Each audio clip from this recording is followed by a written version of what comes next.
ونستعينه ونستغفره ونعوذ بالله من شرور أنفسنا وسيئات أعمالنا من يهده الله فلا مضل له ومن يضلله فلا هادي له أشهد أن لا إله إلا الله وحده لا شريك له وأشهد أن محمدا عبده ورسوله لا نبي ولا رسول بعده اللهم صل وسلم وبارك على نبينا محمد نبي الأمي وعلى آله وأصحابه ومن تبعهم بإحسان إلى يوم الدين وقال جل وعلا بعد أعوذ بالله السميع العليم من الشيطان الرجيم لخلق السماوات والأرض أكبر من خلق الناس ولكن أكثر الناس لا يعلمون وقال رسول الله صلى الله عليه وسلم سمعت النبي صلى الله عليه وسلم يقول ما بين خلق آدم إلى أن تقوم الساعة فتنة أكبر من فتنة الدجال hadis sahih Muslim.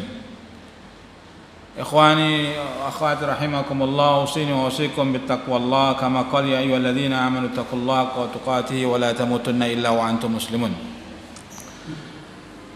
Ayyuhal ikhwah, malam ini insyaallah kita kembali melanjutkan kajian kita tentang masalah satu bentuk fitnah yang ditakdirkan Allah Subhanahu wa taala akan menimpa manusia, terutama adalah umat Islam, yakni fitnah kemunculan Ad-Dajjal. Sebagaimana yang sudah kita jelaskan kemarin bahwa di zaman Rasulullah SAW itu ada satu perwujudan yang dijelaskan oleh para ulama, para sahabat tentang kemunculan sosok yang diduga itu adalah Dajjal di zaman Rasulullah hidup. Di zaman Rasulullah SAW hidup itu ada sosok yang diduga gitu ya, oleh para sahabat dan Rasulullah SAW sendiri menduganya dia adalah Dajjal.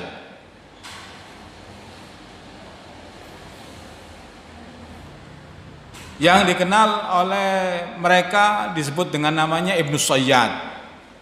Ada yang mengatakan Ibnu Sayyad, ada Ibnu Sa'id, tapi itu cara baca saja sebenarnya. Tapi hakikatnya wujud orangnya Ibnu Sayyad.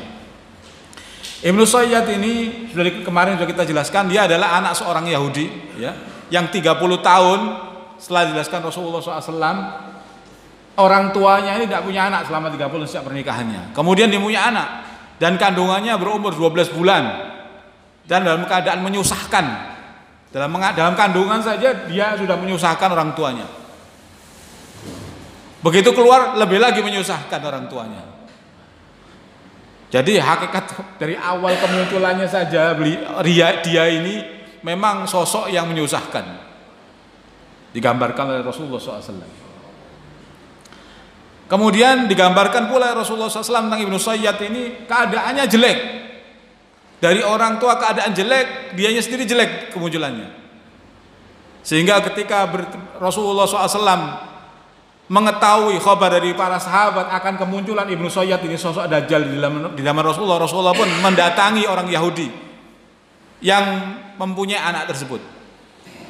Bahasa kita diinvestigasi begitu. Dilihat oleh Rasulullah SAW perilaku Ibnu Sayyad ini. Bahkan Rasulullah SAW sengaja mendatanginya untuk meyakinkan apakah dia benar-benar Dajjal yang dimaksud Allah Subhanahu wa taala. Dengan segala gerik-geriknya itu hampir Rasulullah akan mengatakan itu Dajjal. Tetapi qadarullah ma syaa fa'al, ibu Ibnu Sayyad ini mengetahui keadaan Rasulullah yang sembunyi untuk mengamati sang anak tadi. Kemudian ibunya mengingatkan dengan membuat suara yang gaduh kabar Ibnu Sayyad bahwa ada Rasulullah sedang mengendap-endap untuk memastikan posisinya, keadaan Ibnu Sayyad. Akhirnya sesuatu yang mau diambil informasinya Rasulullah terhalangi. Tetapi ikhwan rahimakumullah, Umar bin Khattab saat itu meyakini bahwa yang bersama Rasulullah, ikut bersama Rasulullah menginvestigasi Ibnu Sayyad tadi, meyakini bahwa dia ini adalah sosok Dajjal yang dijanjikan Allah Subhanahu wa taala akan muncul. Wallahu alam kapan. Tetapi yang aneh kan di zaman Rasulullah sudah muncul. Di situ soalnya. Sehingga ketika Umar bin Khattab saat itu hendak membunuh Ibnu Sayyad tadi, kata Rasulullah SAW, ya Umar, jangan, dilarang. Kalau dia ini, kata Rasulullah, kalau dia Dajjal, kamu tidak akan mampu membunuhnya karena hakikat Dajjal akan senantiasa hidup sampai yaumil kiamat, akhir zaman. Pasti Umar nggak mampu membunuhnya. Dan kalaupun dia bukan sosok Dajjal yang dimaksud, maka Umar telah mendolimi orang yang tidak semestinya, kan begitu. Tidak berbuat kezaliman saat itu. Bahkan salah seorang penulis buku ensiklopedia akhir zaman atau Mausu'ah Zaman, itu beliau mengatakan saat itu Rasulullah SAW, kaum muslimin terikat perjanjian dengan orang Yahudi, Sulh Madinah itu. Ketika Umar bin Khattab akan mencederai orang Yahudi, maka dia terkena dalam perjanjian Sulh Madinah yang dibuat oleh Rasulullah SAW. Maka akan ada imbasnya kepada kaum muslimin, mestinya begitu, pada Umar khususnya. Itu fenomena Ibnu Sayyad ketika Rasulullah SAW hidup. Rasulullah pun tidak memberikan takkid yang kuat bahwa dia adalah Dajjal, tetapi sahabat-sahabat menyatakan itu adalah Dajjal, sebagian sahabat. Sekarang kemudian saya ingin tampilkan sosok fenomena Ibnu Sayyad di zaman sahabat setelah Rasulullah meninggal. Kalau waktu Rasulullah meninggal, Ibnu Sayyad masih kecil, hulam, masih kecil, remaja.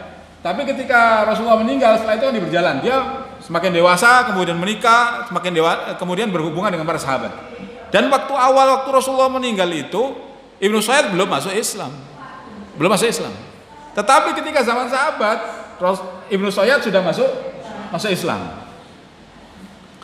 Sebagaimana diriwayatkan oleh Abu Sa'id Al-Khudri radhiyallahu an, bahwa beliau mengatakan, kami pergi bersama Ibnu Sayyad menunaikan haji.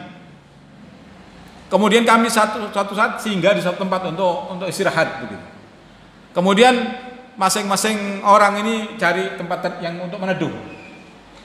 Sebagian di sana di pohon-pohon itu yang di daerah tempat dia singgah tadi. Qadarullah masyaallah fa'al, Abu Sa'id Al-Khudri ini duduk di satu tempat, kemudian Ibnu Sayyad ini datang kepadanya untuk berteduh bersama Abu Sa'id Al-Khudri ini.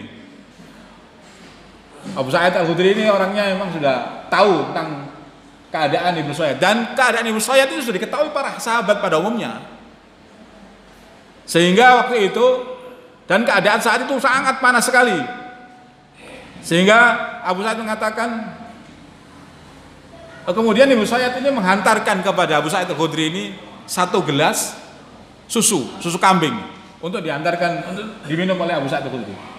Kemudian Abu Sa'id mengatakan, kemudian Ibu Sa'id mengatakan kepada Abu Sa'id, Abu Sa'id, minumlah ini susu kambing ini. Abu Sa'id kemudian mengatakan, panas sekali saat ini, untuk sekedar untuk berhujah, untuk alasan sajalah kepada Abu Sayyad, mengatakan bahwa, hei Ibnu Sayyad, sekarang ini saat ini panas sekali, terik sekali. Sedangkan susu kambing ini mempunyai hawanya panas. Kalau kita minum susu kambing itu tubuh kita menjadi panas juga. Nggak cocok, maksud begitu.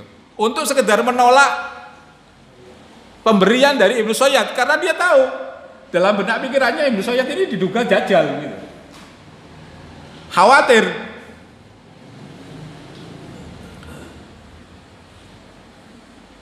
Padahal kata Abu Sa'id tidak ada apa-apa denganku selain hanya karena aku tidak suka meminum dari tangannya Ibnu Sayyad, tidak suka menerima pemberian dari Ibnu Sayyad. Kalau orang lain mungkin diterima, tapi karena Ibnu Sayyad dia nggak mau. Gitu. Nah, kemudian Ibnu Sayyad ini mengatakan, wahai Abu Sa'id, aku ingin mengambil tali lalu aku gantungkan diriku di atas pohon untuk bunuh diri. Karena apa?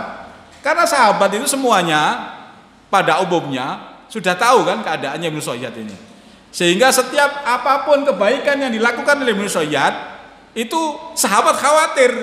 Ini bagian daripada tipu daya Dajjal. Karena gemes gitu, bahasanya begitu ya. Bahasa Surabaya gemes gitu ya. Kalau seandainya saya ingin ngambil tali kemudian saya akan gantung diri, kata Ibnu Sayyad ini. Karena apa? Perasaan marah. Karena atas sikap para umat saat kaum muslimin saat itu. Kemudian Abu Sa'id mengatakan, siapa yang tidak mengetahui hadis Rasulullah SAW, kalian wahai kaum Ansor, tidaklah samar bagi kalian. Bukankah kalian termasuk orang yang paling tahu hadis Rasulullah SAW? Bukankah beliau pernah bersabda bahwa Dajjal itu kafir sementara aku muslim? Kata Ibnu Sayyad begitu. Dia berhujah. Rasulullah mengatakan Dajjal itu kafir. Bahkan tulisannya kafaro. Sedangkan saya ini sudah masuk Islam. Masih kalian tidak percaya juga. Kemudian bukankah Rasulullah SAW itu bersabda Dajjal itu mandul sementara aku telah punya anak.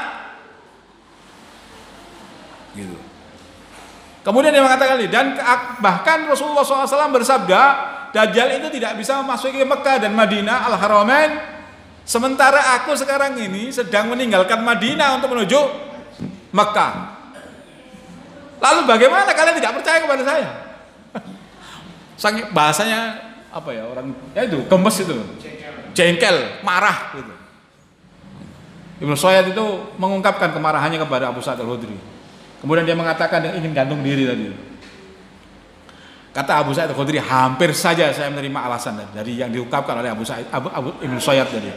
Namun setelah itu dia mengatakan, ingat, demi Allah, kata Ibnu Sayyad ini, aku mengetahui Dajjal, aku mengetahui tempat kelahirannya dan di mana dia sekarang berada.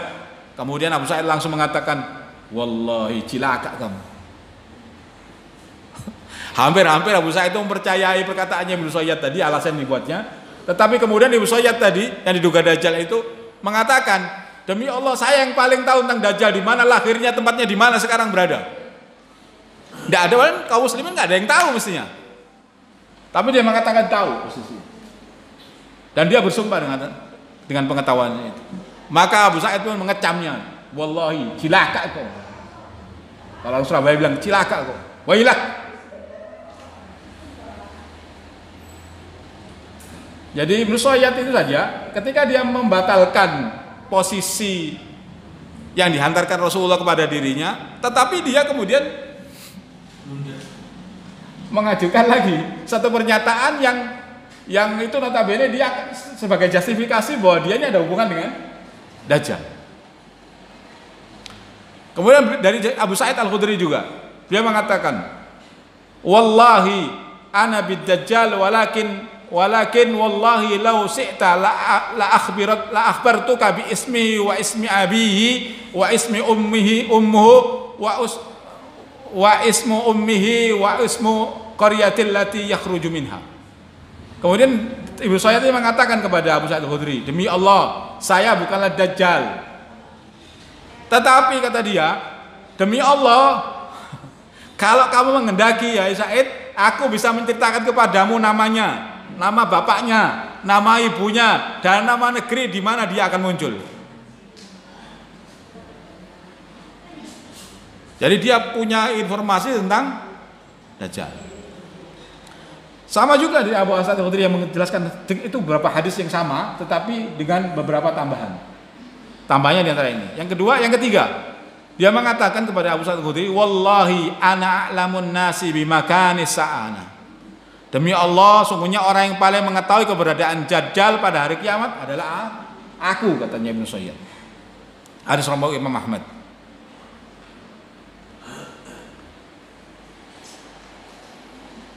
Kemudian Abu Sa'id Al-Khudri mengatakan kepada Ibnu Sayyad, wa qila lahu ayusarrikuka annaka dzalikar rajul. Wa Ibnu Sayyad, apakah kamu suka jika kamulah yang menjadi laki-laki itu, yakni Dajjal itu? Gitu.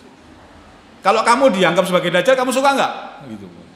Faqala lau arada alayya makarahtu. Kata dia, seandainya saya ditawarkan untuk menjadi Dajjal, saya tidak akan membencinya atau menolaknya. Kurang ajar. Jadi kalau saya sendiri ditawari, Saya nggak nolak. Padahal ini a'dhamul fitan. Tokoh fitnah yang paling utama, pembuat kerusakan manusia. Akbarul fitan. Ya. Tapi dia katakan kalau saya ditawari saya mau. La ilaha illallah. Kemudian dari Nabi bahwa Ibnu Umar radhiyallahu an mengatakan, qala kana Ibnu Umar yaqul wallahi ma asyukku anna al-masih ad-dajjal ibnu Sayyad. Kata Ibnu Umar, demi Allah aku sedikit pun tidak ragu bahwa ad-dajjal al-kabir itu ad-dajjal yang al-masih ad-dajjal itu adalah Ibnu Sayyad. Ibnu Umar bersumpah dalam hadis Sunan Abi Dawud. Kemudian dari Ibnul Munkadir bahwasanya dia mengatakan qala raaitu Jabir bin Abdullah, dia melihat bahwa Jabir bin Abdullah yakhlifu billahi anna Ibnu Sayyad dajjal. Jabir bin Abdullah ini mengatakan dia bersumpah bahwa Ibnu Sayyad adalah dajjal. Faqultu atakhlifu billah, apakah kamu bersumpah dengan nama Allah? Qala inni sami'tu Umar yakhlifu ala dzalika inna Nabiy sallallahu alaihi wasallam falam yunkiruhu Nabiy sallallahu alaihi wasallam. Kata Jabir, sungguh aku melihat langsung Umar bin Khattab bersumpah dengan atas nama Allah di hadapan Rasulullah bahwa Ibnu Sayyad dajjal. Rasulullah tidak membatalkannya, tidak menolaknya, sumpahnya Umar bin Khattab itu tadi. Jadi dibiarkan saja Rasulullah. Artinya sumpah Umar Khattab itu kalau didiamkan Rasulullah berarti benar. Kan gitu. Karena ini sumpah atas nama Allah. Kalau salah kan dilarang. Bahkan suruh bayar diat, ya kan? Tapi karena ini benar, tidak disuruh membatalkannya. Kemudian dari Jabir juga, an Jabir qala faqadna Ibnu Sayyad yaumul harra. Kami suatu saat di zaman waktu kasus Yaumul Harra. Yaumul Harra itu penyerangan Ahlul Madinah. Jadi ketika kasus Khawarij itu, Madinah itu kan diserang oleh Khawarij itu. Jadi waktu itu kami kehilangan Ibnu Sayyad. Karena sebelumnya kan ada yang mengatakan bahwa Ibnu Sayyad itu Muslim, meninggal begitu, dan dikuburkan di Madinah.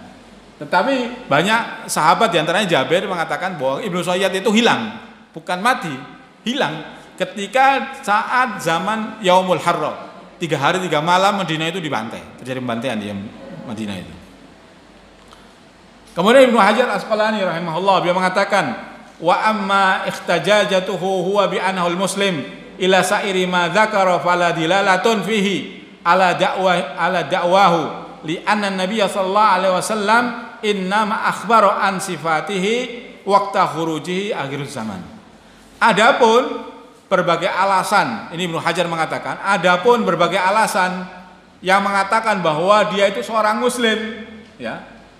Dan seterusnya, dia punya anak, dia haji, dan seterusnya tadi itu yang disampaikan kepada Abu Sa'id Al-Khudri untuk membatalkan bahwa dia seorang dajjal itu, maka tidak ada dalil atas klaim tersebut karena Nabi SAW hanya memberitahukan sifat-sifat dajjal itu pada saat kemunculannya pada akhir zaman.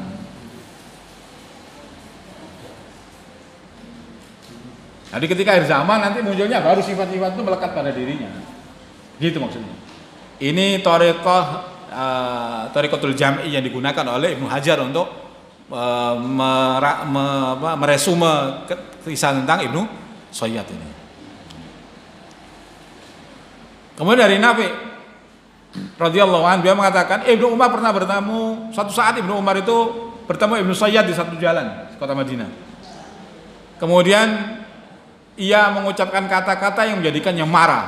Jadi Umar ini mengatakan kepada Ibnu Sayyad, kemudian Ibnu Sayyad marah dengan perkataan Umar tadi. Kemudian naik pitam hingga membuat keributan di jalan. Lantas Ibnu Umar datang kepada Hafsah, Ummahatul Mukminin ya, radhiyallahu anha sedang berusaha itu telah sampai pula kepada dia beritanya bahwa Umar ini buat keributan dengan Ibnu Sayyad tadi, Ibnu Umar.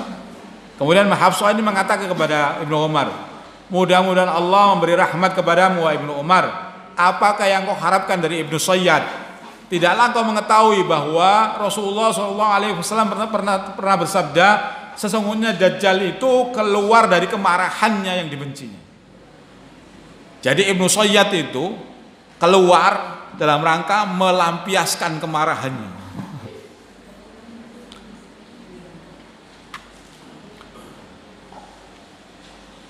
Seperti tadi itu. Jadi kaum muslimin ketika seperti Abu Sa'id Al-Khudri tadi kan. Abu Sa'id Al-Khudri melihat Ibnu Sayyad gak nyaman. Antum kalau dibegitukan sama masyarakat kan juga Kak, bahasanya apa itu? Apa namanya? Hukuman sosial ya. Iya. Dihukum sosial oleh masyarakat, nggak ditemui, nggak mau dihampiri, disalam nggak dijawab. Ya. Itu kan juga membuat kalau itu nggak bukan atas nama Islam ya marah ya.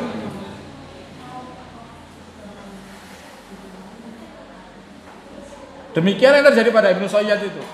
Bahkan dikatakan oleh para ulama, keadaan seperti ini sudah disebutkan sejak sahabat Nabi Nuh alaihissalam. Jadi keadaan tentang Ibnu Sayyad ini kan kabarnya, keadaan tentang Dajjal ini kan dikhabarkan sejak Nabi Nuh alaihissalam. Jadi setiap Nabi sejak Nabi Nuh mengisahkan tentang Dajjal, keburukannya Dajjal, sifat Dajjal. Jadi Dajjalnya itu bahasanya mendem kemarahan. Sampai puncaknya nanti keluar itu. Alhamdulillah. Suatu ketika kemudian Ibnu Umar lagi, hadisnya Ibnu Umar, dia ketemu kedua kalinya kepada Ibnu Sayyad di satu jalan di Madinah. Pada pertemuan yang kedua ini, dia terjadi dialog dengan Ibnu Sayyad. Wah Ibnu Sayyad, ketemuan kedua Ibnu Sayyad ini matanya sudah nyembul. Kalau sebelumnya belum. Ketemuan dua Ibnu Sayyad ini matanya sudah keluar. Kemudian dia mengatakan, apa yang menyebabkan matamu seperti itu Ibnu Sayyad? Dia mengatakan, sejak kapan matamu bengkak seperti itu wahai Ibnu Sayyad? Sebagaimana yang aku lihat. Kata Ibnu Sayyad apa? Aku nggak tahu. Aku nggak tahu. Kemudian Umar mengatakan kepadanya, bagaimana mungkin mata yang ada di kepalamu kamu nggak tahu kejadiannya kayak apa gitu. Kemudian langsung itu Ibnu Sayyad itu langsung apa bahasanya ya? Menderum seperti suara keledai. Gitu orang marah gitu. Tapi ketika dia menderum itu mengeluarkan nafas. Mengeluarkan angin nafasnya itu. Dan itu memenuhi jalannya di kota Madinah. Anginnya tadi.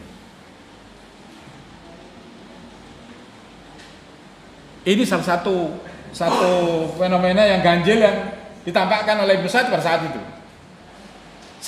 Fenomena pertama ganjilan pertama. Kemudian Ibnu Sayyad menjawab perkataannya Ibnu Umar tadi. Bagaimana kamu nggak tahu? Kata Ibnu Sayyad kepada Umar, kamu pun bisa tidak mengetahui apa yang terjadi dengan tongkatmu. Tiba-tiba Umar itu kehilangan ingatan ya, di dalam hadis ini kehilangan ingatannya, tongkat itu sudah patah. Ketika dia ingatannya kembali, tongkatnya dia itu yang dibawa oleh Umar tadi sudah patah.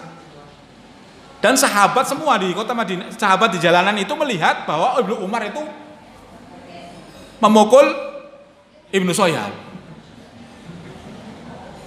Tapi Ibnu Umar tidak mengakui, wallahi saya tidak mukul. Nggak sadar. Ini fenomena kedua. Jadi Ibnu Sayyad saja masih remaja, itu mulai tumbuh itu sudah bisa mempengaruhi bahasanya menghipnotis.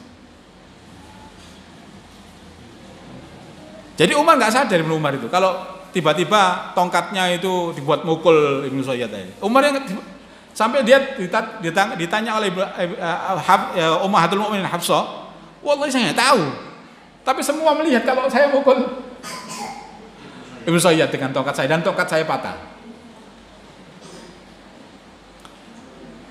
Kata Ibnu Sayyad, jika Allah menghendaki, Allah akan menciptakan hal yang sama dengan tongkatmu. Tiba-tiba tongkatnya itu dimukul kepada Ibnu Sayyad. Maksudnya Umar nggak tahu, sebagaimana saya juga nggak tahu, mata saya nyembul begitu. Artinya bahwa Ibnu Sayyad di sini mengatakan, saya tidak menguasai diri saya sendiri. Sebagaimana kamu sesaat tadi tidak bisa menguasai dirimu. Artinya apa? Sama-sama dihipnotis begitu.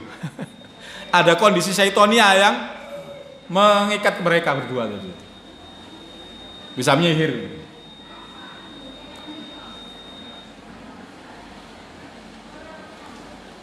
Ikhwan rahimakumullah. Kemudian selanjutnya Ibnu Hajar Al-Asqalani mengatakan, langsung aja biar cepat, bahwa dia mengatakan bahwa dalam Fathul Bari bahwasanya Abu Nu'aim Al-Asbahani dalam kitabnya Tarikhul Asbahan, beliau menyatakan yang menguatkan bahwa Ibnu Sayyad itu adalah Dajjal, dan Ibnu Sayyad belum meninggal di Madinah, tidak meninggal di Madinah. Ketika penaklukan Isfahan, ketika zamannya Umar bin Khattab,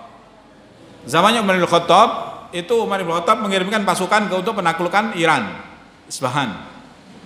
Saat itu alhamdulillah kaum muslimin berhasil menaklukkan Isfahan.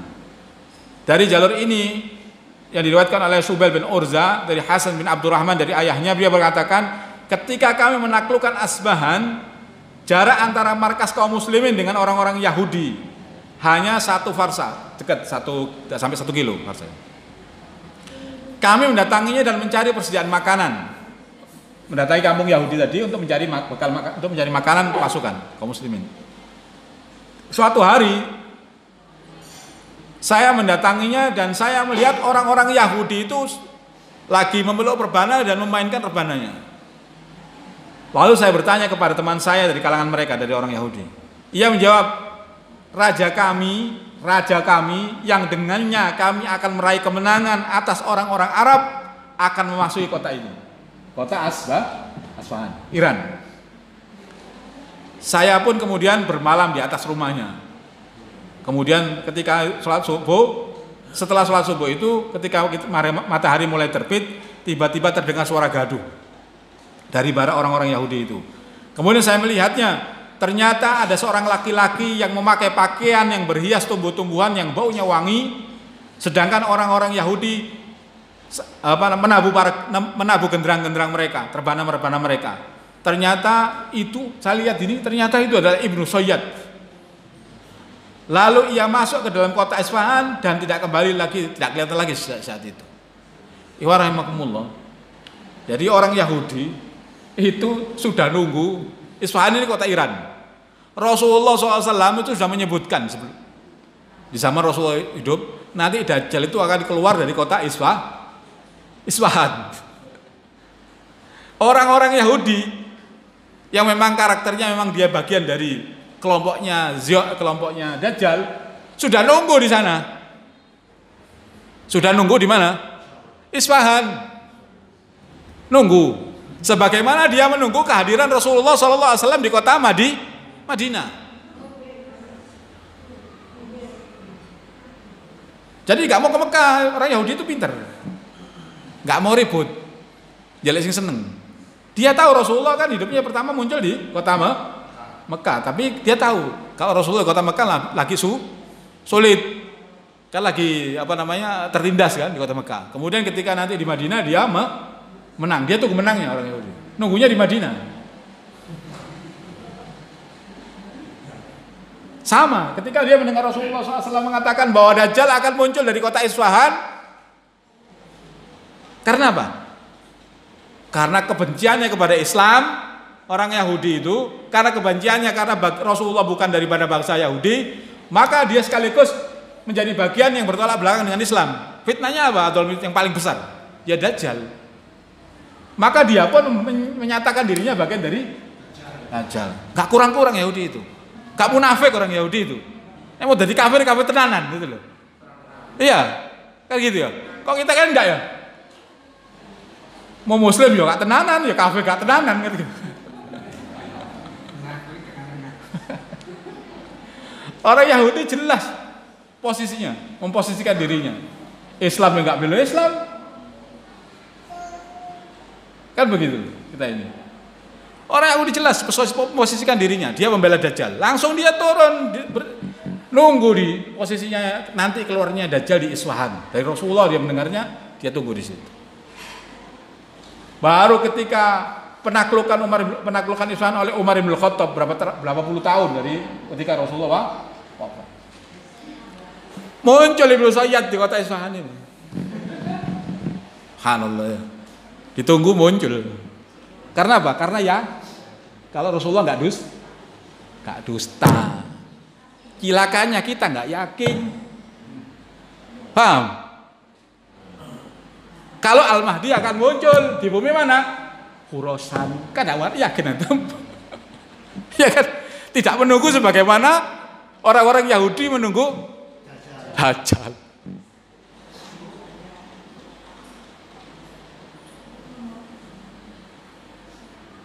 Sehingga selalu meletakkan pada posisi kalah. Kalau kita meletakkan pada posisi kalah, mesti kita akan apa? Kalah terus. Underdog, ya kan? Kalau bal-balan itu kan underdog ya. Sudah bahasanya kan sudah motivasinya sudah hilang, mesti kalah terus itu.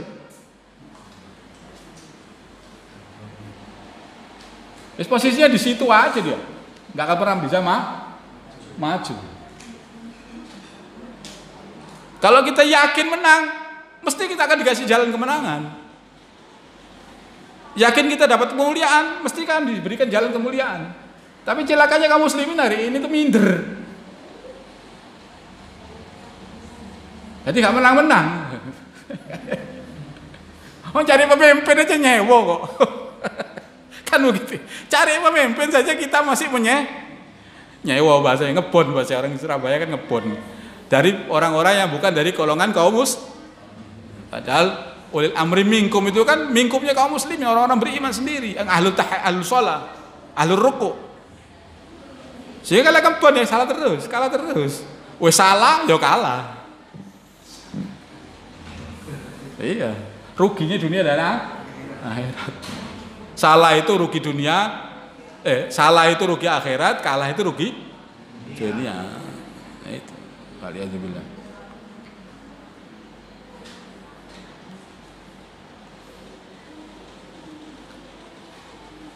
Kemudian dijelaskan oleh Imam Az-Zahabi dan Asma'us Sahabah bahwa Abdullah bin Sayyad itu adalah Ibn Sa'id.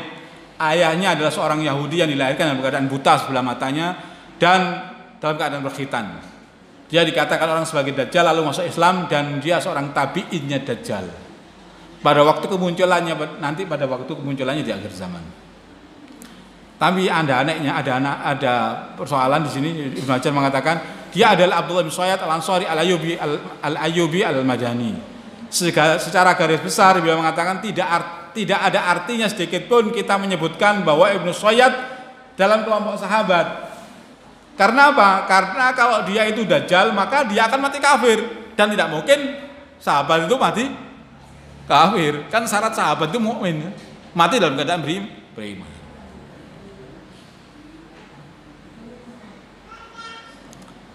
Jadi bahasanya sederhananya itu nanti aja setelah ini. Kemudian ada fenomena juga tentang Dajjal di zaman Rasulullah SAW. Yang ini riwayat hadis ini bahasanya orang ahli hadis katanya hadis ahad, tetapi sebenarnya bukan hadis ahad. Ada orang sebagian kaum muslimin menolak hadis ini, dikatakan hadis ini hadis ahad, tetapi ternyata bukan hadis ahad. Hadis beberapa riwayat, dari beberapa riwayat. Disampaikan dalam Sahih Muslim. Hadis ini terkenal dengan hadis al-jasasah. Dalam Sahih Muslim terkenal dengan hadis al-jasasah. Ini sosok Dajjal dohir yang tampak dan mengaku bahwa dia Dajjal. Dari hadis ini. Suatu ketika, saya ringkas saja ya, karena ada cerita panjang ceritanya seorang, saya ringkas. Suatu ketika, hadis ini diriwayatkan oleh Fatimah binti Qais, dia mengatakan, suatu ketika Rasulullah manggil muadzin ya, untuk azan sholat. Kemudian setelah sholat, Rasulullah naik mimbar untuk memberitahu bahwa hari ini saya ingin mengabarkan kepada kalian bukan kabar buruk, bukan kabar yang menyenangkan. Saya ingin mengabarkan kepada kalian tentang sahabat kalian, namanya Tamim Ad-Dari. Tamim Ad-Dari ini seorang Nasrani dulunya, kemudian masuk Islam. Ketika dia waktu Nasrani dulu, dia ini pelaut, bersama rombongannya dari Palestina, dia naik kapal berjalan, kemudian dia ambang-ambingkan oleh ombak. Ada badai, diombang-ambingkan ombak, itu jalan perjalanan kapal itu kira-kira sebulan, 30 hari. Kemudian diombang-ambingkan oleh ombak, terdampar satu pulau terpencil di tengah lautan. Kemudian dia turun. Waktu sudah huruf, sudah waktu maghrib, dia berdiam dulu di kapalnya. Kemudian setelah sudah mulai terang, dia turun ke pulau untuk mencari makanan, air dan sebagainya. Ketika dia turun di pulau itu dengan teman-temannya, dengan Bani Juzam dan Lakhom, itu ketemu sosok yang kayak mungkin bahasa kita mungkin genderuwo, mungkin bahasa begitulah. Jadi makhluk yang berbulu lebat, tubuh rambut semua di badannya ya. Ya ini namanya Al-Jassasa. Yang kita tidak bisa membedakan mana depan mana belakang. Tapi dia ngomong dengan bahasa manusia, mengatakan kepada Tamim Ad-Dari ini, kamu gak usah urusan biar saya musuh. Jangan khawatir dengan urusan saya, melihat kondisi saya yang begini. Itu ada orang yang lagi menunggu kalian, menunggu kabar dari kalian. Di sebelah, maksudnya di tempat yang ada satu bangunan di dalam pulau itu, di tengah pulau itu. Kemudian karena mereka itu pada khawatir ini syaiton, ya, langsung aja segera untuk mendatangi apa yang disampaikan oleh Al-Jassasa, makhluk tadi. Dia sampai ke satu tempat tadi, ya. Tiba-tiba ada bangunan, kemudian masuk di tengah-tengah bangunan itu betul ada pilar dua besar, ya. Di situ ada manusia yang dirantai. Kata Tamim Ad-Dari, saya melihat tidak ada manusia yang paling besar dan paling kuat kecuali orang ini. Menunjukkan kenapa? Karena kuatnya itu. Karena rantainya yang banyak. Kalau rantainya satu mungkin orangnya kan berarti kan lemas ya. Ini rantainya saja itu banyak dan kuat sekali. Aqwatul asyaddu sangat kuat rantainya itu. Bahkan di surat ayat nanti dikatakan 70 rantai untuk mengikat Dajjal di pulau ini. Kemudian terjadilah dialog antara orang tadi itu. Saya ingin tampilkan dialognya ini.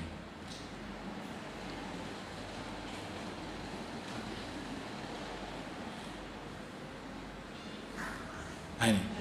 Kemudian laki-laki yang terikat tadi itu berkata, beritakanlah kepadaku tentang pohon-pohon kurma yang ada di daerah Baisan.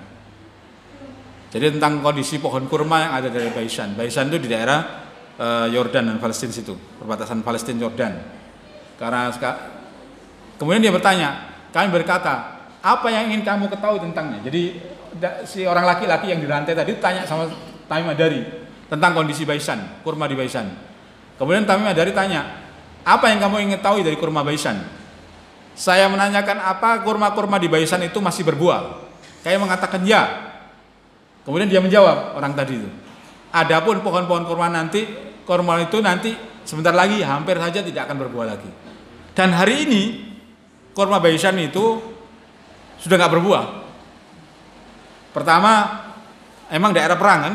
Jadi waktu itu awalnya daerah perang. Orang-orang Zionis itu, Israel itu memang suka melemparkan ya perang-perangan lah, merusak wilayah itu.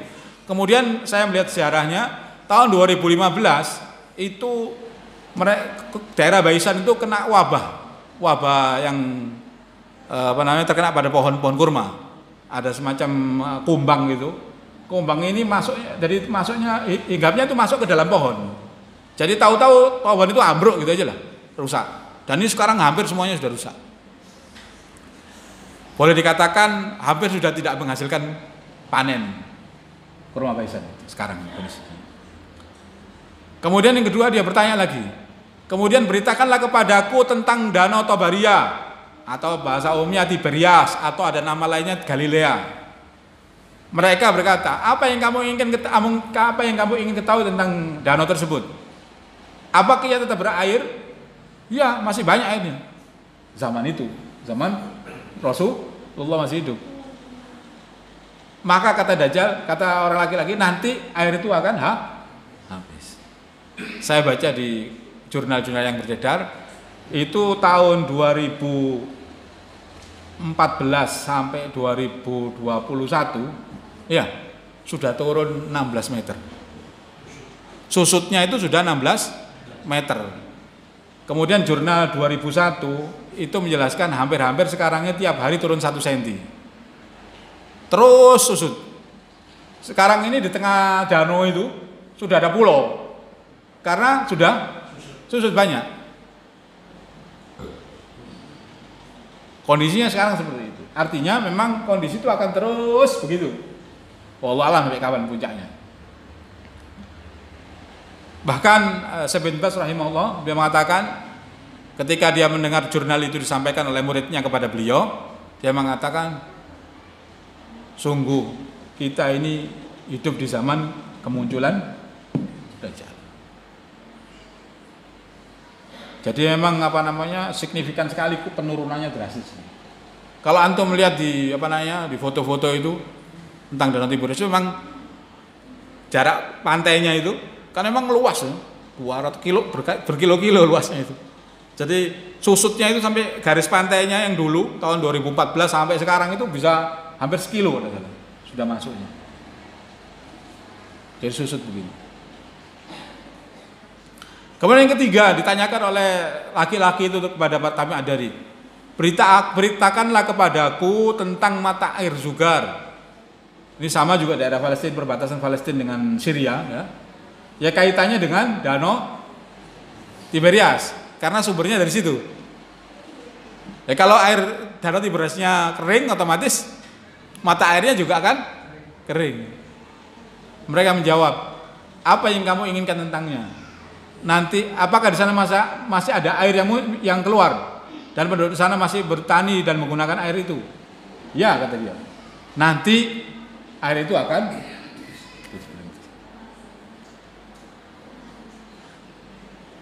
ini kaitannya juga dengan Sungai Furat. Jadi Sungai Furat, Efrat itu masuk ke Danau Tiberias. Karena kaitannya, waktu saya jelaskan tentang Fitnatul Duhaima, itu kan nanti Sungai Furat akan kering dan menampakkan Gunung Mas itu kan. Lah kalau Sungai Efratnya kering, otomatis debit air Sungai Tiberias juga menyusut. Gitu. Jadi ada kaitannya semua itu. Sungai Efrat, Danau Tiberias, air mata Zugar, dan kurma paisan. Satu kaitan. Kemudian dia tanya pertanyaan keempat. Beritakanlah kepadaku tentang Nabi yang ummi, Muhammad SAW. Apakah yang sudah diperbuatnya? Mereka berkata, dia telah keluar dari Mekah menuju Madinah. Karena sudah waktu hijrah. Lalu ia bertanya, apakah ia diperangi oleh orang-orang Arab? Kami menjawab, iya. Ia bertanya lagi, apa yang dilakukan orang Arab terhadap mereka? Maka kami beritahukan kepadanya bahwa Nabi itu telah menundukkan orang-orang Arab bersama dengannya dan menaatinya. Lalu Dajjal tadi mengatakan, apakah itu semua telah terjadi? Kami menjawab, ya. Langsung ia berkata, sesungguhnya adalah lebih baik bagi mereka untuk mentaatinya. Dajjal ini ngomong sama Tamim Ad-Dari, sesungguhnya lebih baik bagi mereka untuk mentaatinya. Dan sungguh aku akan mengatakan kepada kalian tentang diriku, aku adalah Al-Masihud Dajjal. Dan sesungguhnya aku hampir saja diizinkan untuk keluar. Jadi kalau tanda-tanda itu 4 itu sudah muncul, maka aku telah hampir-hampir saya diizinkan Allah untuk keluar. maka aku akan keluar berjalan menuju ke muka bumi semuanya, dan tidak ada satu kampung atau negeri pun yang tidak aku masuki dalam waktu 40 hari, kecuali Mekah dan Madinah, Mekah dan Thaibah. Kedua negeri itu terlarang bagiku, karena setiap kali aku ingin memasuki salah satu negeri itu, maka aku dihadang oleh para malaikat yang di tangannya terhunus pedang yang berkilau dan sangat tajam untuk menghambatku dari kedua negeri tersebut. Dan setiap celah-celah menuju kota itu, karena Mekah Madinah kan ada gunung-gunung itu. Nah, setiap celah-celah dari gunung-gunung yang menuju kota Mekah dan Madinah itu mesti ada malaikat yang menjaga. Jadi Dajjal ditakdirkan Allah tidak bisa masuki dua negeri, Makkah dan Madinah, karena jaga malaikat. Kemudian Rasulullah SAW mendengar cerita tadi dari Tamim Ad-Dari tadi. Rasulullah menghentakkan tokatnya di atas mimbar. Inilah Thaibah, inilah Thaibah, inilah Thaibah. Yakni yang maksud adalah kota Madinah. Dajjal mengatakan Mekah dan Thaibah. Thaibah kan tidak lazim digunakan oleh penduduk Madinah, tapi Rasulullah mentakkid inilah Thaibah, inilah Thaibah, inilah Thaibah. Madinah itu maksudnya. Bukankah aku sudah menyampaikan kepada kalian tentang hal itu? Orang-orang atau para sahabat menjawab, benar. Saya tertarik dengan apa yang dikatakan oleh Abu Dari, karena ia bersesuaian dengan apa-apa yang pernah aku sampaikan kepada kalian tentang Madinah dan Mekah.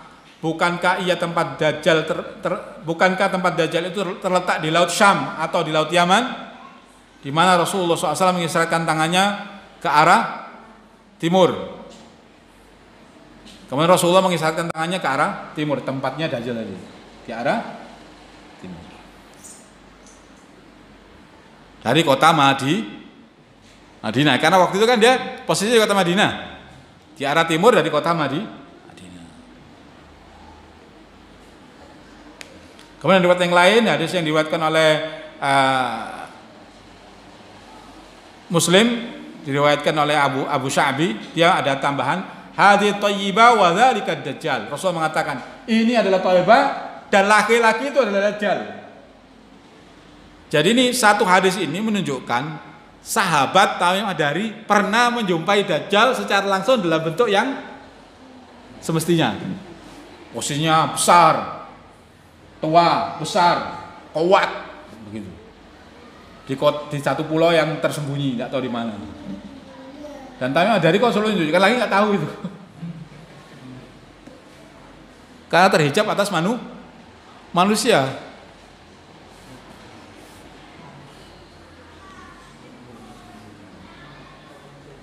Wallahu a'lam bishawab.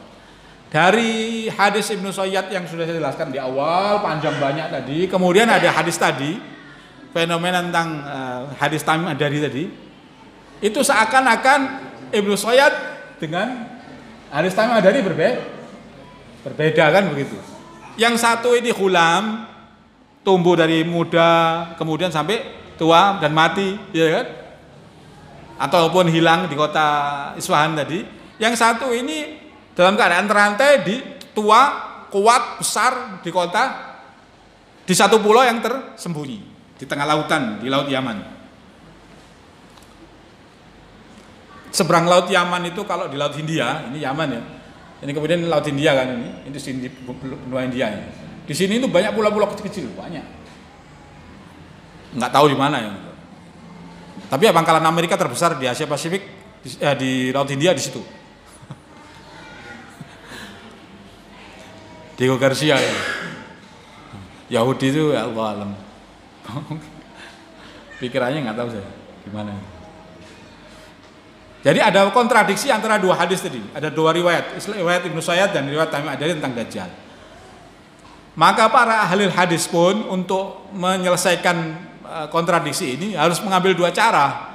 Yang pertama thariqatul tarjih, yang kedua adalah thariqatul jam'i, mengumpulkan atau melemahkan salah satu di antara keduanya. Imam Bukhari radhiyallahu anha rahimahullah mengambil thariqatul tarjih, melemahkan hadis Tamim Ad-Dari, sehingga dia tidak meriwayatkannya, dilemahkan dan tidak diriwayatkan, dan tidak ada hadis Tamim Ad-Dari tentang di Sahih Bukhari. Tetapi Sahih Muslim mengangkat kisah Tamim Ad-Dari, itu mengambil thariqatul tarjih. Adapun sebagian ulama juga mengambil thariqatul jam'i, mengumpulkan dua riwayat ini. supaya tidak kontradiksi, dicari jalan keluarnya. Sebagaimana kata Ibnu Hajar radhiyallahu rahimahullah, yang mengatakan jika tidak membatalkan anggapan bahwa Ibnu Sayyad adalah Dajjal, maka penyatuan hadis yang isinya bertentangan sangatlah sulit dipahami. Bagaimana mungkin kita bisa katakan ada kesesuaian atau kecocokan jika seorang manusia pada saat kehidupan Nabi menjelang dewasa atau anak-anak asian, sedang saat bahkan Nabi berjumpa dengannya dan menanyainya, tiba-tiba saja berubah menjadi manusia dewasa dan tua yang terpenjara di sebuah pulau di antara lautan Yaman.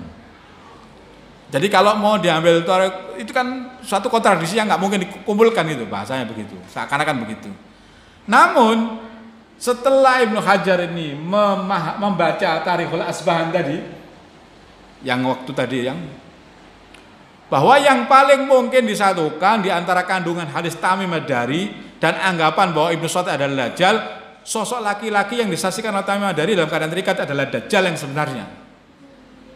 Saja semuanya. Adapun Ibnu Sayyad itu adalah syaitan yang sedang menampakkan diri dalam wujud Dajjal pada saat itu. Sampai dia terlihat di kota Asbahan. Kemudian bersembunyi dengan penduduknya, dengan pendukungnya sampai nanti datang waktu yang telah ditetapkan Allah Subhanahu wa taala atas kemunculan Dajjal dari kota itu. Karena banyaknya ketidakjelasan perkara dalam hal ini, maka Al-Bukhari menempuh jalan tarjih, memilih yang lebih kuat dengan memarjuhkan hadis Tamim Ad-Dari. Tetapi Sahih Muslim menguatkan. Jadi di sini ada perbedaan alul hadis dalam menyikapi fitnah Dajjal. Ceritanya saja sudah membuat jangan itu. Alhamdulillah. Allah salli ala Muhammad. Kemudian Ibnu Katsir mengatakan tentang fenomena ini bahwa Ibnu Sayyad bukanlah Dajjal yang keluar di akhir zaman dengan hadis Fatimah bin Qais. Jadi kalau Ibnu Katsir mengatakan sama dengan pendapatnya Imam Bukhari, dia memarjuhkan Ibnu Sayyad. Kebalikannya dengan Ibnu Bukhari ya. Kalau Ibnu Bukhari menguatkan Ibnu Sayyad, kalau Ibnu Katsir menguatkan Tamim Ad-Dari, hadis Sahih Muslimnya. Kemudian Ibnu Taimiyah, ini saya ingin mengumpulkan pendapat saja. Karena tak mungkin saya akan mengambil pendapat, ngikut saja pendapat ini. Kan begitu. Tinggal mana yang menurut kita lebih kuat kan gitu kan. Ibnu Taimiyah menyebutkan, sungguh perkara Ibnu Sayyad ini adalah perkara yang sangat membingungkan atas sebagian sahabat, sehingga menyatakannya sebagai Dajjal. Dan Nabi SAW berdiam diri atasnya hingga jelas baginya bahwa Ibnu Sayyad bukan Dajjal. Dan sungguhnya dia termasuk dukun yang memiliki perilaku syaitonia. Jadi pendapat Ibnu Taimiyah justru kebalikan. Jadi Ibnu Sayyad itu bukan Dajjal. Dengan perilaku, dengan menisbatkan bahwa Nabi mendiamkannya gitu. Justru itu adalah bagian dari dukun-dukun yang mempunyai perilaku syaitonia. Ibnu Taimiyah. Artinya dia menguatkan bahwa tentang hadis Tamim Ad-Dari.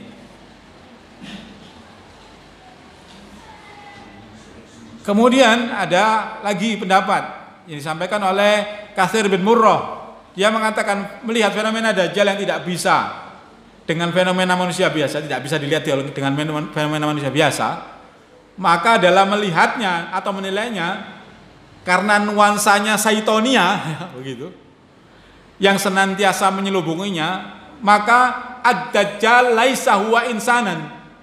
Dajjal itu bukan manusia biasa. Wa innama huwa syaitan mausikun bi sab'ina khalqa fi ba'di jazairil Yaman. Sungguhnya dia adalah syaitan dari salah satu syaitan yang ada di sekian banyak pulau di Laut Yaman. Dan dia terbelenggu dengan 70 rantai. La ya'lamu min awsaqihi Sulaiman nabiyya aw ghairihi. Dan tidak diketahui siapa yang merantainya. Memang tidak ada riwayat yang merantai siapa kan. Kasus bagaimana sebabnya dia dirantai enggak ada. Enggak ada cerita yang menjelaskan bahwa kenapa kok Dajjal itu dirantai, enggak ada. Tapi tiba-tiba taunya dirantai.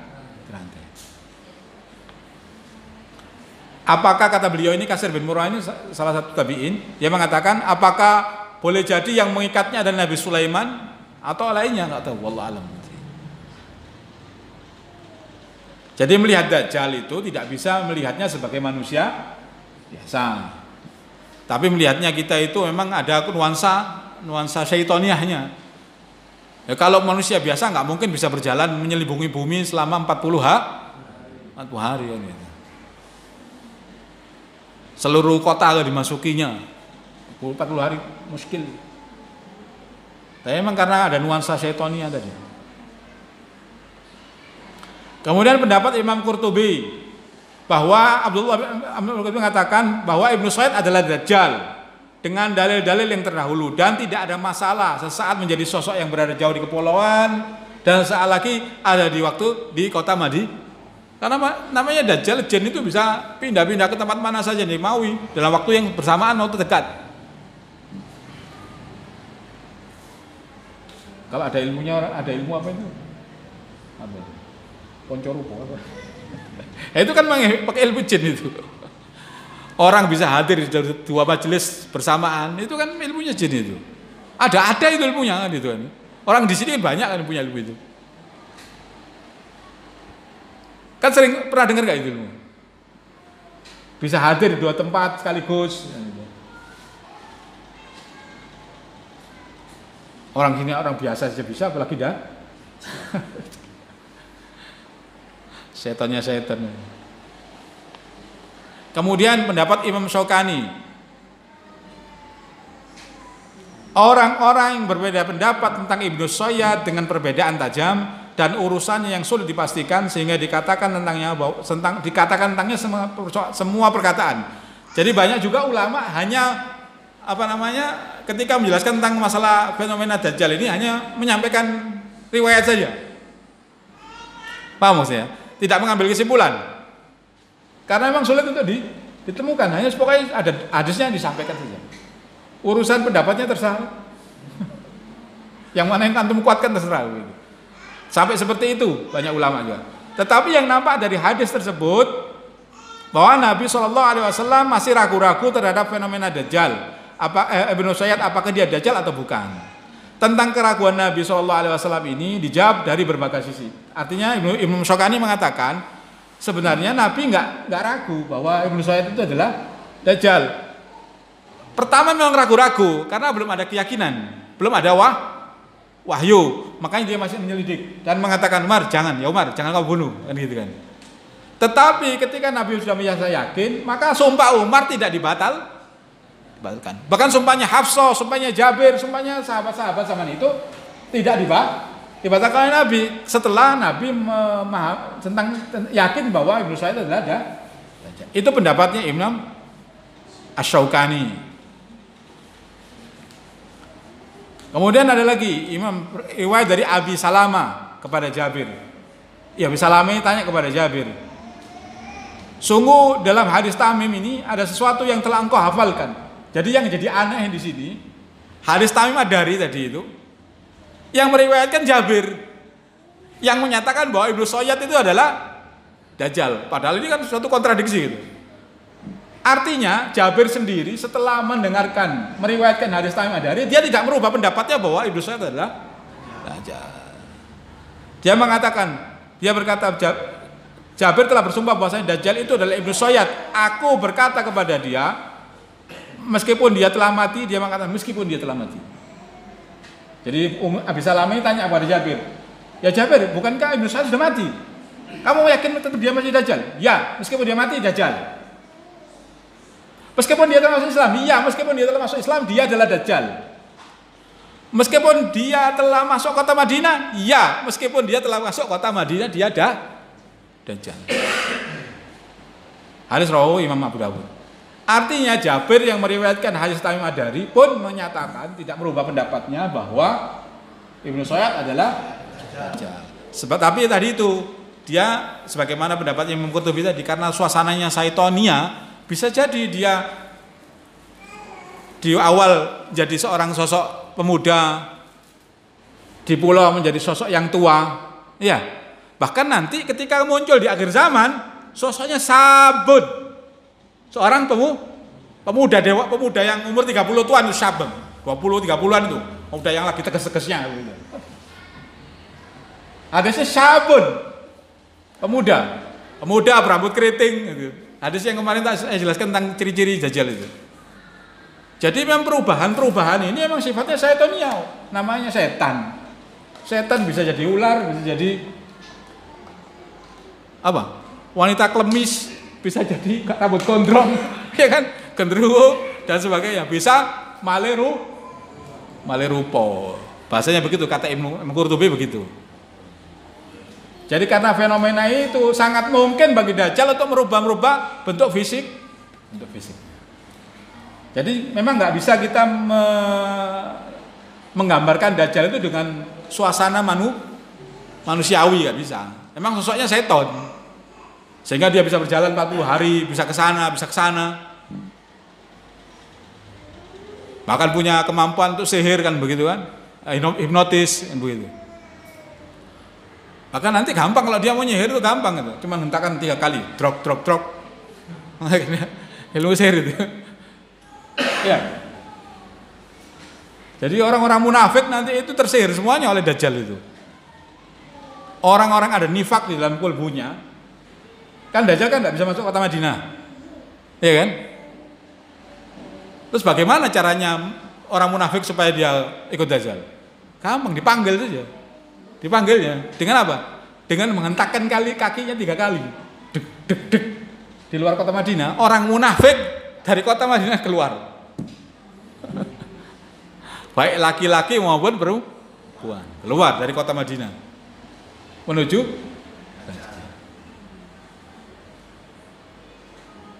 subhanallah ya. Jadi memang suasananya jangan gambarkan antum suasana yang yang manusiawi, insaniah, enggak. Karena memang suasananya syaitonia, suasananya juga di luar horikul adat lah begitulah.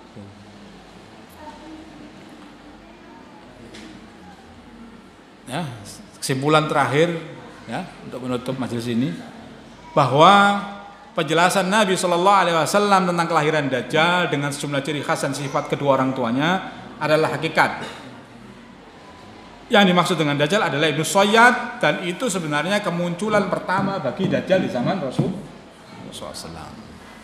Kemudian sikap diam Nabi Muhammad SAW pada awal kemunculan Ibnu Sayyad, kekhawatiran beliau menjelang wafat beliau terhadap Ibnu Sayyad, dan pemilihan akan tanda asap yang dihubungkannya dengan Dajjal Akbar, kan dukhon itu tanda keluarnya Dajjal, sebagai pertanyaan yang dikeluarkan oleh Rasulullah SAW kepada Ibnu Sayyad, sebagai pertanyaan yang beliau gunakan untuk menguji Ibnu Sayyad, untuk menguatkan gagasan secara pasti bahwa Ibnu Sayyad adalah Dajjalul Akbar.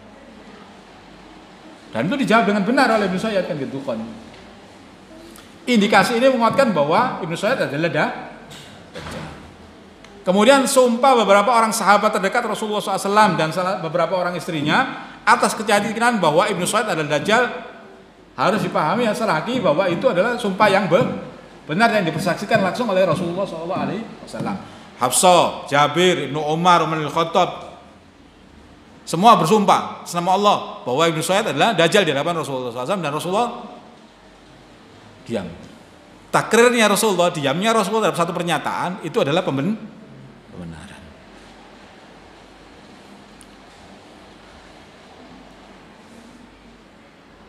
Kemudian tadi keteguhan sikap Jabir meskipun perawi hadis Tamim Ad-Dari bahwa tidak membuatnya berubah keyakinannya terhadap Ibnu Sayyad bahwa dia adalah Dajjal. Kemudian meleleh keluarnya salah satu mata Ibnu Sayyad tanpa dia menyadarinya, serta hembusan nafasnya dan beberapa informasi darinya tentang gaib menguatkan bahwa dia adalah Dajjal Akbar, sekaligus sebagai pengaruh bahwa awal kemunculannya dan pertanda kemampuannya semakin meningkat, semakin dahsyat. Rasul tanya, apa debunya surga? Nggak ada yang tahu. Siapa yang pernah masuk surga? Siapa yang pernah masuk surga? Di antara makhluk Allah. Iblis. Satunya apa? Nabi Adam alaihissalam. Tidak ada asar dari Nabi Adam alaihissalam. Siapa lagi berarti? Iblis. Berarti iblis lah yang meriwayatkan kepada Dajjal. Kalau mau cari sanad itu kan begitu. Sanad ilmunya kan begitu. Iya. Tidak ada yang tahu tentang keadaan surga kecuali wahyu kan begitu. Rasulullah tanya, bagaimana debunya surga? Dia tahu. Debunya putih, lembut, wanginya seperti wangi kesuri. Dia jawab dengan benar. Rasulullah mengatakan, "Sodakta, benar kamu." Berarti kamu punya informasi dari setan, karena saya belum meriwayatkan kan gitu. Kan begitu kan? Dari iblis. Masya Allah. Ini cara investigasi, ya kan begitu. Menguji kan begitu. Menguji informasi ya.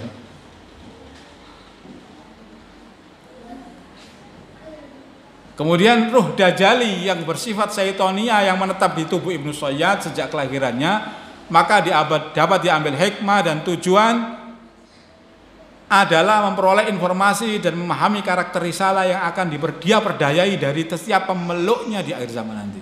Jadi Ibnu Sayyad muncul di kota Madinah dalam waktu kemunculan Islam itu, menurut Dr. Ahmad Mubayyad ini, penulis Mausu'ah akhir zaman ini, dia mengatakan ini adalah sikap Dajjal untuk memahami karakteristik Islam dan umatnya. Nah, kalian kalau akan memperdayai satu kaum, maka kalian akan memahami dulu kaum itu kebiasaannya apa, gimana apa yang biasa dikerjakan, jam berapa, tidurnya jam berapa, begitu kan begitu. Sama kemunculan Ibnu Sayyad di zaman Nabi Muhammad SAW di waktu mulai mekar di Madinah itu, dia ingin memahami karakter kaum muslim. Setelah dapatkan, dia akan membuat satu makar untuk memperdayai kaum muslimin. Tapi ketahuilah bahwasanya fitnah Dajjal itu meskipun besar tapi tidak membahayakan kaum mukmin. Kalau kita beriman kepada Allah Subhanahu wa taala. Kan gitu. Kenapa? Sebagaimana hadis sebelumnya, tidak ada yang lebih membahayakan umatku melebihi fitnah Dajjal. Yang boleh aku takutkan kan daripada fitnahnya apa? Pemimpin-pemimpin yang sesat, dari ulama maupun dari para pemimpin. Karena kalau Dajjal ada tulisannya, orang mukmin pasti lihat. Yang tidak bisa baca, orang mukmin yang buta huruf saja bisa lihat. Kaf, fa, ro, oh Dajjal. Tapi kalau ada orang pakai udeng-udeng itu, paham ya? Udeng-udeng tahu? Apa udeng-udeng ini ya? Surban ya. Terus ngomong qala Allah, qala Rasulullah SAW, kadza wa kadza wa kadza wa kadza. Tapi hakikatnya dalam menyelisih Allah dan Rasulnya, kalian pasti ikut kan? Kalian nggak tahu, iya kan? Kalau kita nggak tahu kan pasti ikut aja, nggak punya ilmunya. Lebih bahaya ini. Ini sosoknya menampilkan sosok keislaman.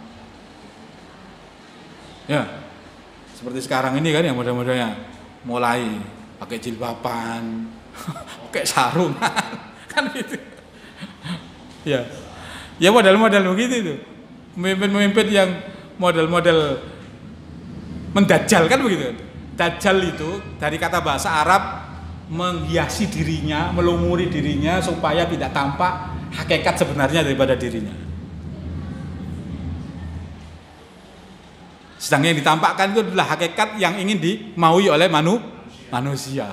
Sekarang umat ini karena umat Islam ini mayoritas ya, ingin jadi suara, ya sekarang mendajjal dirinya begitu loh. Dia sedang mendajjal dirinya supaya dipilih oleh kaum muslimin. Itu bahasanya begitu, dajjal itu bahasanya melumuri, menghiasi dirinya untuk supaya tampak sesuai dengan keinginan manusia. Pencitraan bahasa sekarang itu. Jadi istilah pencitraan itu kalau dalam bahasa Arab namanya pendajalan. Jadi begitu. Tapi untuk kepentingan yang sifatnya negatif. Saya kira cukup malam ini, mudah-mudahan bermanfaat bagi saya dan antum semua. Nanti insya Allah kita sambungkan dengan kajian berikut tentang masih Dajjal, masih 2 kali pertemuan lagi tentang Dajjal, tentang di mana tempatnya, kapan, itu nanti minggu pertemuan berikutnya insya Allah. Saya kira cukup dari saya. Billahi taufiq wal hidayah. Wassalamualaikum warahmatullahi wabarakatuh.